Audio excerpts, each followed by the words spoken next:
D'abord, Géraldine Bosner. Bonjour Géraldine. Bonjour, bonjour. Alors le nucléaire, pilier central, entend-on toujours, de notre indépendance énergétique. Le Canard enchaîné suggérait hier que c'est peut-être faux. L'Occident est-il, là encore, dépendant de la Russie ? La question hante les esprits. Depuis cette révélation troublante hier du Canard enchaîné, EDF aurait acheté cette année 290 tonnes d'uranium enrichi à la Russie, un gros tiers de ce que nos centrales consomment chaque année. Alors, on va le dire tout de suite, ces chiffres sont inexacts. Les douanes mélangent plusieurs flux.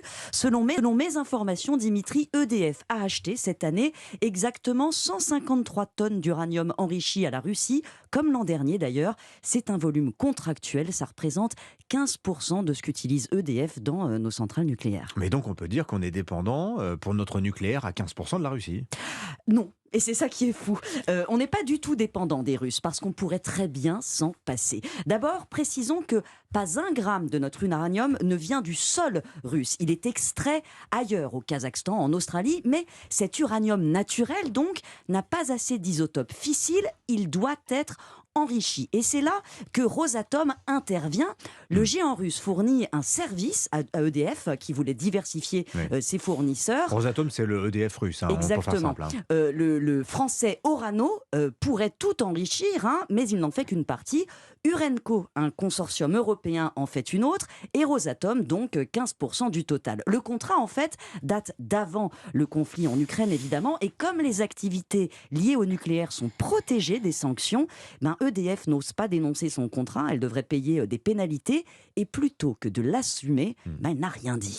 Un silence qui paraît quand même un peu coupable. Financer la Russie, continuer à travailler avec elle malgré la guerre, alors qu'on n'est pas obligé de le faire. C'est choquant. Bien sûr, mais le problème, c'est que la France n'est pas toute seule dans cette galère. Et si elle dénonçait son contrat, dans les autres pays, tout le monde dirait on n'a qu'à faire pareil. Or non, les autres ne peuvent pas faire pareil. La France, en fait, est la seule avec la Russie à être à peu près autonome. Parce qu'avant d'être brûlé dans un réacteur, l'uranium doit être transformé, première étape, en hexafluorure d'uranium, qui est une forme gazeuse et qui facilite la deuxième étape, l'enrichissement dans une énorme centrifugeuse. Ces capacités de transformation, d'enrichissement, très peu de pays les ont en réalité. Et la France en dispose.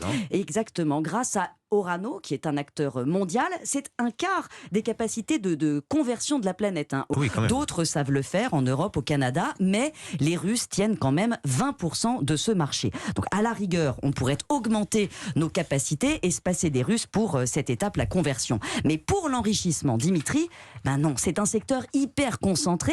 Seuls 3 groupes dans le monde peuvent offrir ce service.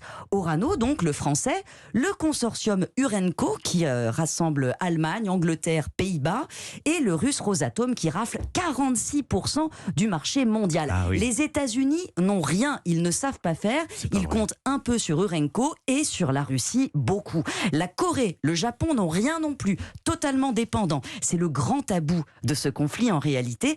Alors qu'est-ce qu'on peut faire ? Construire des capacités, des centrifugeuses.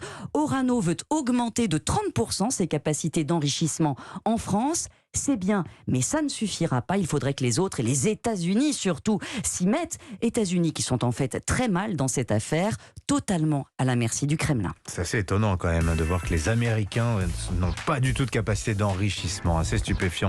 Merci pour cet éclairage passionnant. Merci Géraldine Bosner.